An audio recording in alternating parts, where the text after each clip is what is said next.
This story, obviously I am more sensitive to issues of education because I have one child who is now winding her way through elementary school, another one who sadly is years off, which means that I got to go through all the toddlerhood and all that wonderful stuff. But I'm obviously more sensitized to it because I have kids. But it also, even if you don't have kids, if you plan to have kids, or even if you don't plan to have kids, understand the children who go through our public education system are going to be the future leaders of tomorrow. Of course, they'll all be I should really say the right-hand man and women of those people who go through the private schools, right? The elite. But nevertheless, you want your upper management people to be doing all right. I joke. This story from the Daily News. Understand what's happening with our high stakes testing.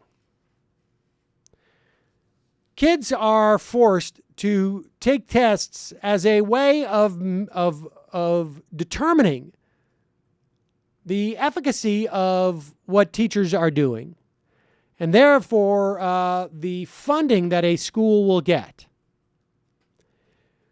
This is very problematic for a number of reasons. One, it promotes cheating by teachers and administrations because their funding depends on it. It promotes teachers and administrators teaching throughout the year not to better educate their kids, but simply to take a test like a monkey. We don't contemplate the idea of monkeys being well educated because they have been taught to pull a lever. That is one of the biggest problems with this high-stakes testing. The idea of giving tests to kids is not a problem. And it can be used to assess certain strengths and weaknesses of kids and of schools.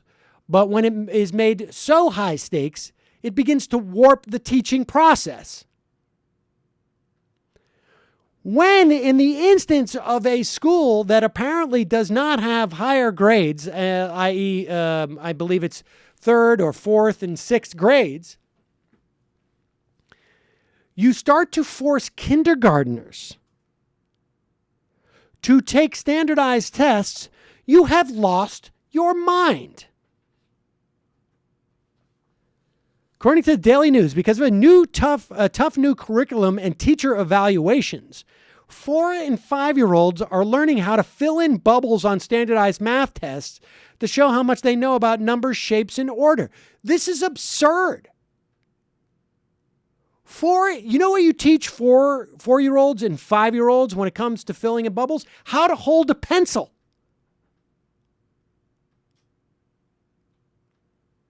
Kids is like age 2 and 3, the thing you teach them about reading is how to hold a book and go left to right.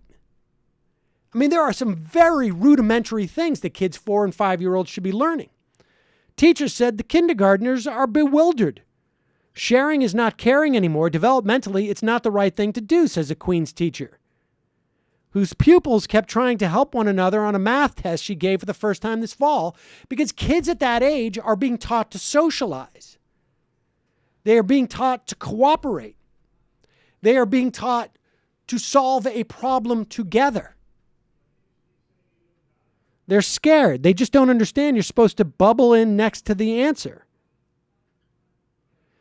The state's teacher ratings, which are in their first year, require each city school to administer some tests. State exams are usually administered starting in 3rd grade, but 36 early elementary schools that have only younger students in kindergarten through 2nd grade are required to give the multiple choice test to kids who are just starting school. This is just insane.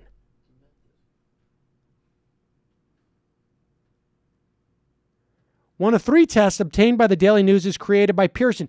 Pearson is the private company that created tests that ask bizarre questions, some of which parents and teachers couldn't answer, some of which were completely wrong, some of which used supposed sort of like question points that no kids would be aware of. It's like saying, like, if you're hydrofracking a certain amount of gallons per day and you're doing it for a week, how many gallons will you have to? The kids don't know what hydrofracking is. I think theirs involved something with the pineapple. I don't know what it was. It was a talking pineapple.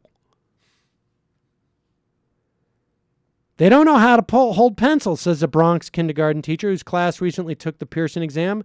They don't know letters. And they have answers that say A, B, C, or D, and you're asking them to bubble in. They break down. They cry.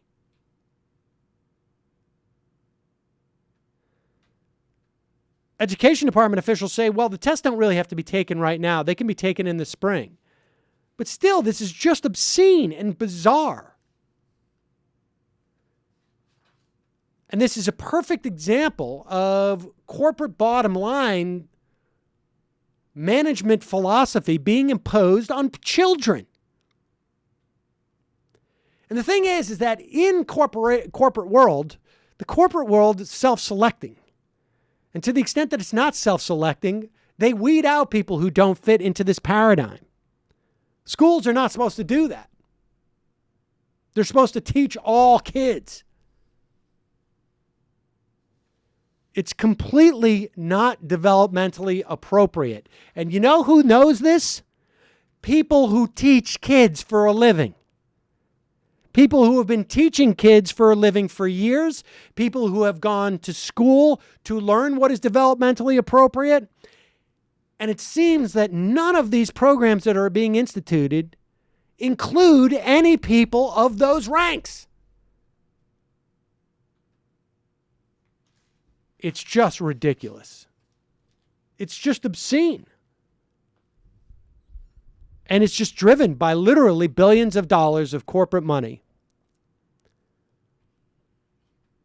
that want to impose their paradigm on schools. Sometimes because they have good intentions and they just think they know better than a teacher does. And other times because there's a lot of people who, frankly, are enriching themselves through this. Pearson's not a nonprofit.